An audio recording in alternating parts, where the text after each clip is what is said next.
I have to say, man, X Factor has been so impressive. He's been a one-man army going for the tanks, going for the close-range gameplay, even playing some range. And just look at the way that he is absolutely lighting up the other team. They are approaching him from all angles, and he is holding it down.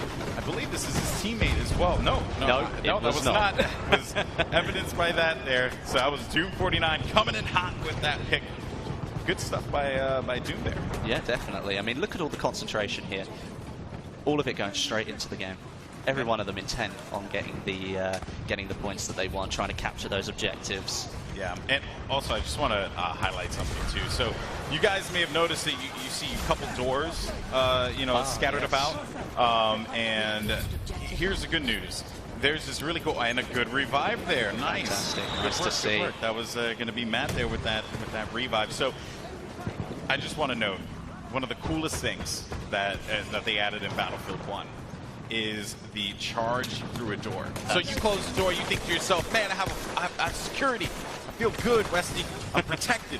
No, you are not protected, my friend, because I can charge right through that door and say, here's Johnny. It's awesome. I love it.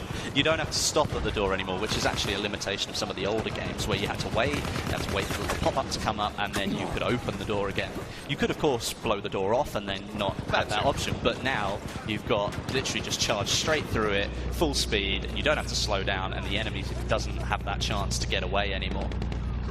Great shots there. A little bit of a bombing run. Ooh, nice. Not bad, not bad. And again, they have so many great players here, from guys who come from the Battlefield community, popular content creators, and of course, our celebrities that are here playing today. So you're seeing just a diverse mix of skill here, but what's really cool and always impresses me is air gameplay, man, because I can't control a plane to save my life. It is like the saddest thing.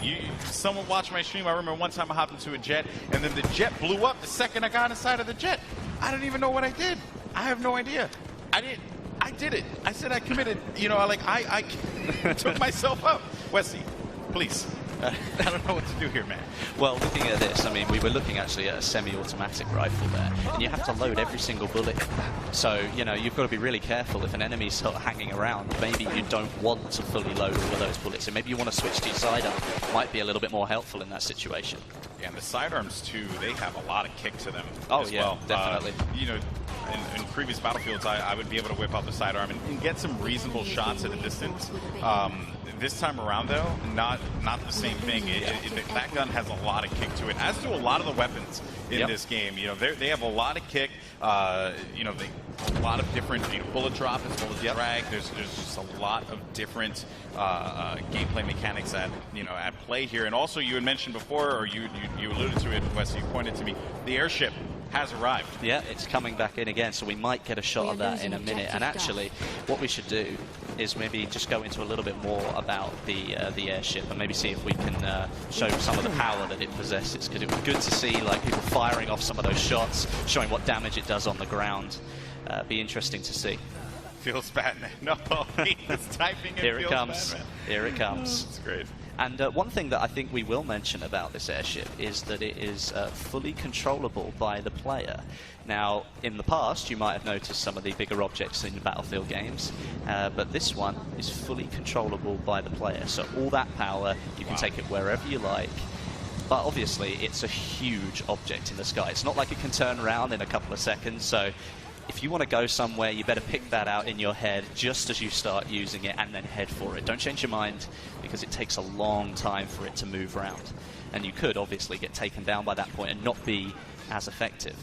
Also, I want to note too, you saw when he picked up the, you picked up that mounted machine gun there. Yeah.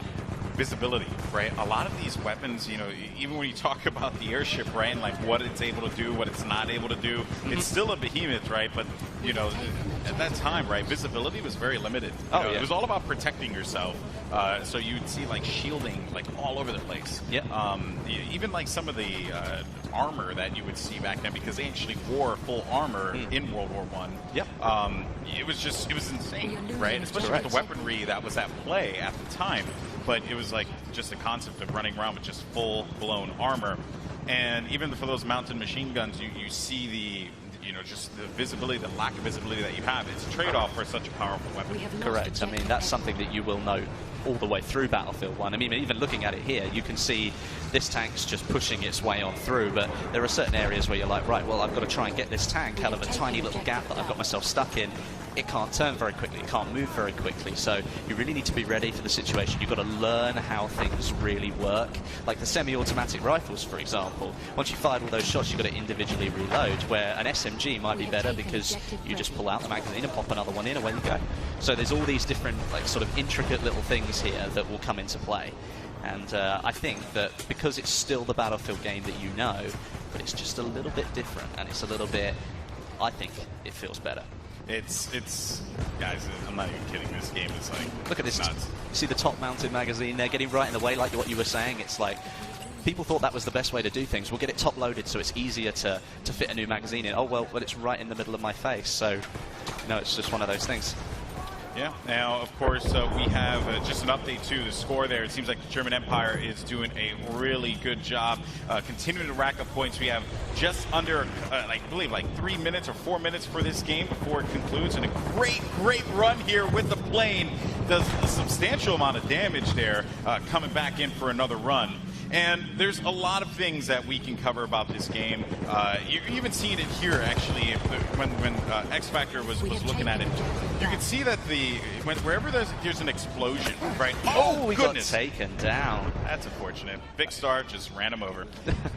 So, one thing to note, when a tank, you know, explodes, right? When you shoot a shell into the ground, that ground now actually changes shape, right? It's fully deforming. Like you can just lower the ground a little bit to give yourself just a tad bit more cover. And now we're starting to see the rain come into play. So it started off as a beautiful sunny day in St. Quentin Scar, and now it's raining.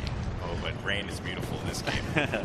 Well, I mean, like we were saying, this changes visibility, and for people like pilots in the sky, even, like, you know, you're having to drive through rain now. Maybe you haven't quite got the visibility on that other plane that you were looking to try and take down. Perhaps you need to change up your tactics, try and take people down on the ground instead. Here comes the rain, folks, and look at that sight. It's absolutely beautiful. I mean, look at all the background imagery as well. Look how far you can see. You can really see, like, the battle beyond what you're playing is going on in there as well. That's actually pretty cool. That was a good shot.